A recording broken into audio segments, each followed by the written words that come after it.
नमस्कार दोस्तों, बहुत बहुत स्वागत है आपका around the world with me के 57th एपिसोड में।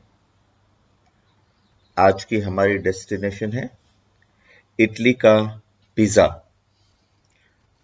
पिज़्ज़ा एक इटली का कोस्टल सिटी है और ये अपने टावर के लिए या लीनिंग टावर ऑफ पिज़्ज़ा के लिए फेमस है।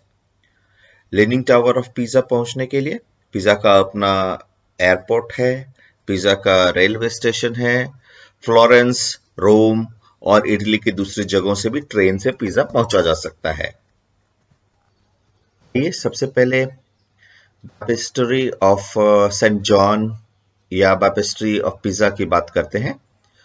यह एक कंस्ट्रक्शन है बैपिस्ट्री जिसको 1152 में बनाया गया था, शुरू किया गया था और 1363 में इसको कंस्ट्रक्ट किया गया था। और इस बैपिस्ट्री ऑफ पिज़्ज़ा के कंपाउंड में ही लीनिंग टावर ऑफ पिज़्ज़ा है।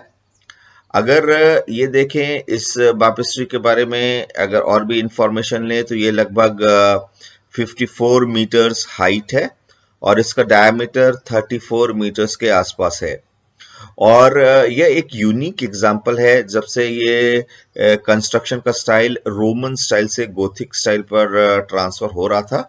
तो ये इसका यूनिक स्टाइल है जिसका लोअर सेक्शन तो रोमन स्टाइल में है और ऊपर के सेक्शन ये गोथिक लीनिंग स्टाइल टावर में ऑफ दिखता पिज़्ज़ा है।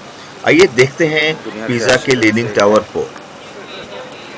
अदिति हेलो। मेरा आकांक्षा आकांक्षा हम्म हम्म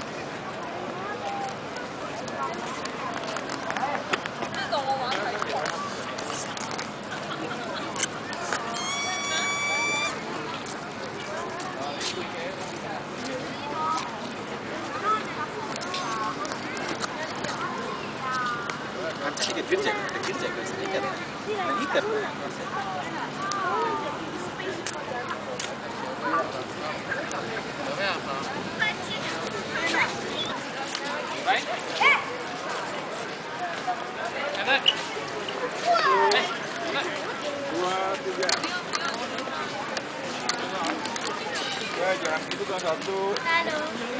जीरो भी हम लोग तीनों भी इसी तरह फोटो खिंचाते हैं, जैसे इन तीनों ने खड़े होकर खिंचाया है। आ जाओ दीदी, ये देखो ये देखो।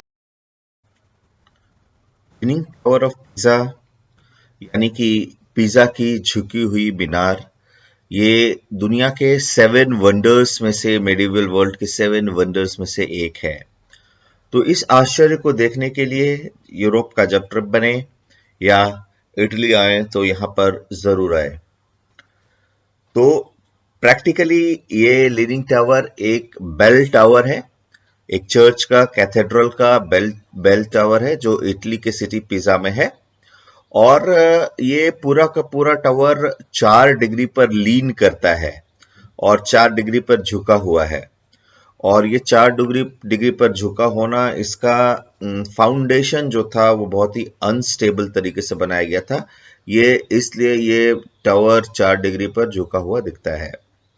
और अगर इसकी बात करें तो यह एक कैथेड्रल है और कैथेड्रल का बेल टावर है, बापिस्ट्री ऑफ पिज़्ज़ा जिसे जिस कैथेड्रल को कहा जाता है। ये दुनिया के इस आश्चर्य की कहानी जानते हैं। ये लगभग ये 5.5 डिग्री के आसपास आज के समय में ये लीन है। और जब शुरू में जब इसको बाद में थोड़ा रिड्यूस करके इसकी लीनिंग को 4 डिग्री के आसपास अभी लेकर के आया गया है। इसका कंस्ट्रक्शन शुरू हो गया था 1173 में। क्योंकि सिटी का एक कैथेड्रल कॉम्प्लेक्स बन रहा था, तो कैथेड्रल कॉम्प्लेक्स के फाइनल स्ट्रक्चर के रूप में इस बेल टावर को बनाया जा रहा था 1173 में, 1173 में। तो इसका जो ओरिजिनल डिजाइन था जिसपे इसको बनाया जाना था 185 फीट, जिसका मतलब 56 मीटर्स का था और ये व्हाइट मार्बल से इसका कंस्ट्रक्शन शुरू हो रहा था। तो इसके ओरिजिनल प्लान जो 8 मंजिला बिल्डिंग थी, 8 मंजिला था, वो जब 3 मंजिलें जब इसकी कंप्लीट हो गई तो ऐसा लगने लगा कि ये बिल्डिंग अनइवन है, क्योंकि फाउंडेशन का जो ग्राउंड था वो बहुत ज्यादा सॉफ्ट था और इस बिल्डिंग का झुकना बहुत ज्यादा इस समय देखा जाने लगा, पाया जाने लगा कि ये बिल्डिंग बहुत ज्यादा झुक रही है। तो इसको कंस्ट्रक्शन को रोक दिया गया।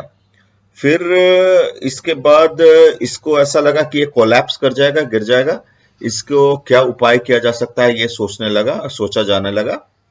तो गियोवानी दी सोमेने, जो उस समय के यहाँ के इंजीनियर थे, उन्होंने अपने कंस्ट्रक्शन को रोकने के बाद इसका एक रिजम्पशन प्लान किया और रिजम्पशन प्लान करने के हिसाब से जो बाकी की जो इसके तले थे और बाकी के बिल्डिंग का जो स्ट्रक्चर था उसको थोड़ा सा लंबा बनाने की कोशिश की गई कि थोड़ा सा वो ज्यादा बना दें तो दूसरी तरफ ये बिल्डिंग थोड़ा सा झुक जाए, लेकिन ऐसा कुछ हुआ नहीं और इस बिल्डिंग के बन जाने के बाद ये थोड़ा और झुकता चला गया। तो बहुत ज्यादा इंटरप्शंस आए इस बिल्डिंग को बनाने के लिए और अल्टीमेटली इसको बनाने में 3600 किलो से ज्यादा इसको बनाने के लिए बेल्स को इंस्टॉल किया गया, इतने ज्यादा वजन के बेल्स किया गया। 20th सेंचुरी में जो बड़े बड़े बेल्स थे इसको ऑपरेशन करना इसका बंद कर दिया गया क्योंकि टावर और लीन ना हो जाए। बाद के समय में इसके अंदर बहुत सारे कंक्रीट के इंजेक्शंस नीचे दिए गए जमीन के नीचे, ताकि टावर और फर्दर झुक ना सके, फर्दर झुकने से रोकने के लिए इसको कर दिया गया। तो अभी के समय में ऐसा इंजीनियर्स इसको एक्सपेक्ट करते हैं कि लगभग 200 साल तक ये टावर और नहीं झुकेगा और इसके ये झुके होने के कारण ये मध्यकालीन दुनिया का एक अजूबों में से एक इसको काउंट किया जाता है। और ये जो अजूबा था ये भी एक गलती का कारण था, इंजीनियरिंग मिस्टेक का कारण था, बट ये देखने में जगह बहुत ही ज्यादा खूबसूरत है। अलग अलग तरह से यहाँ फोटो लोग खिंचाते हैं, टावर को फोटोज में संभालने की कोशिश करते हुए या धक्का देने की कोशिश करते हुए।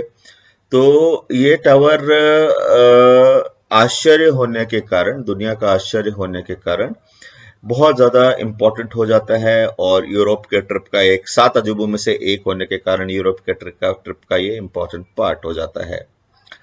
अगर पिज़ा की सिटी की बात करें तो ये इटली के टोस्काना या टोस्कैने रीजन का पार्ट है और आर्नो रिवर के किनारे ये है और समुद्र से लगभग 10 किलोमीटर दूर है, 10 माइल्स दूर है।